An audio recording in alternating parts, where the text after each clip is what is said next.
Chers amis, l'évangile que nous venons d'entendre ressemble étrangement au temps d'hiver, froid, humide, obscur, déprimant. Il nous éclaire difficilement, ne réchauffe guère notre ardeur, il nous plonge plutôt dans une obscurité réfrigérante. Alors, de quoi s'agit-il ? Les disciples suivent Jésus avec un mélange de générosité, de zèle, de naïveté, et aussi d'un peu de crainte devant ce qui se profile à l'horizon. Et nous leur ressemblons, nous ces disciples d'aujourd'hui, face à l'état du monde, face à l'état de l'Église.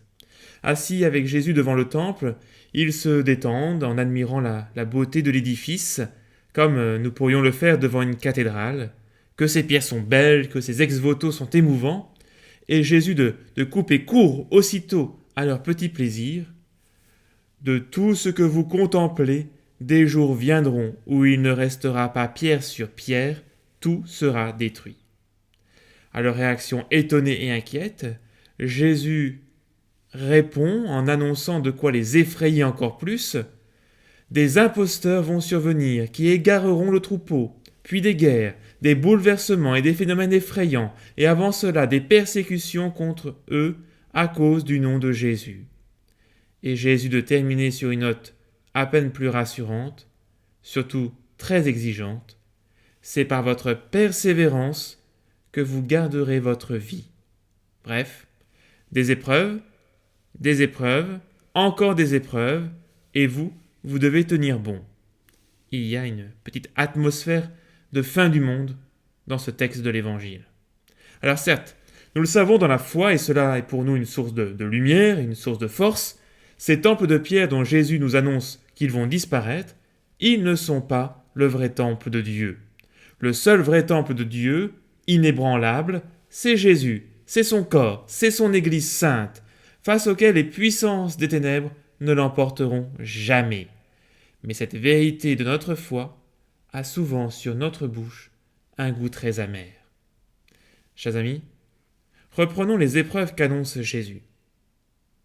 Prenez garde de ne pas vous laisser égarer, dit Jésus, car beaucoup viendront sous mon nom. Notre vieux monde est rempli de faux prophètes qui attirent les foules, de faux messies qui enseignent comme un dogme le relativisme, la méfiance envers toute vérité, surtout si elle prétend venir de Dieu. La seule vérité qui est aujourd'hui autorisée à être enseignée, c'est qu'il n'y a pas de vérité, à chacun sa vérité. Mais le troupeau du Christ, lui aussi, comporte des imposteurs. Ces mauvais bergers qui ont violenté les brebis, les ont blessés au plus profond de leur être en abusant de leur confiance. Par leurs crimes, ils provoquent la défiance envers l'Église et hâtent la désertification des églises. Ils agissent au nom de Dieu, mais font l'œuvre de Satan. On se dressera nation contre nation, royaume contre royaume, poursuit Jésus. Au moment où notre monde voit remonter les démons nationalistes et bellicistes, fleurir les populismes et les fanatismes, la guerre, la violence et la division empoisonnent notre monde, tout comme le mensonge, les manipulations et l'indifférence. Il y aura de grands tremblements de terre, et en divers lieux des famines et des épidémies, des phénomènes effrayants surviendront. Au moment où notre monde prend conscience des graves abus commis dans la manière de gérer la maison commune, le désastre se fait plus menaçant, en même temps que se creusent les inégalités de plus en plus criantes entre une partie de l'humanité plutôt repue et une autre qui s'appauvrit, désespère et ne voit de salut que dans la fuite vers d'autres pays. Mais avant tout cela, on portera la main sur vous, dit Jésus, et on vous persécutera à cause de mon nom. Aujourd'hui et demain plus encore, n'en doutons pas, le prince des ténèbres excite contre l'Église et contre les chrétiens, attaque, moquerie, persécution. Oui, de tout cela, il ne restera pas pierre sur pierre, tout sera détruit. Mes chers amis, n'ayons pas peur, ni aujourd'hui, ni demain. Jésus est la pierre angulaire du monde nouveau. De tout ce qu'il a acquis pour nous et pour le monde entier par sa mort sur la croix, rien, absolument rien ne pourra être détruit. Il a aimé l'Église et s'est livré pour elle, afin de la rendre belle comme une épouse, inébranlable comme la cité de Dieu.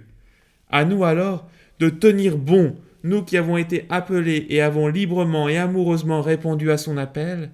C'est par votre persévérance que vous sauverez vos vies. C'est par votre persévérance dans le Christ et dans son corps qui est l'Église, que nous recevrons et partagerons le salut. Persévérance dans la foi d'abord, face à un monde perdu dans le brouillard des idéologies, à l'encontre d'une foi purement sociologique, culturelle, tiède et conformiste en train de s'effondrer.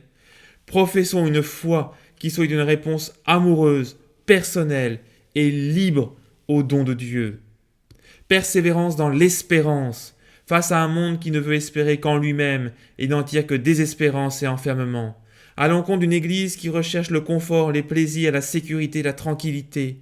Professons que nous sommes faits pour devenir les amis de Dieu, pour partager son intimité dans l'éternité. Nous sommes faits pour le ciel.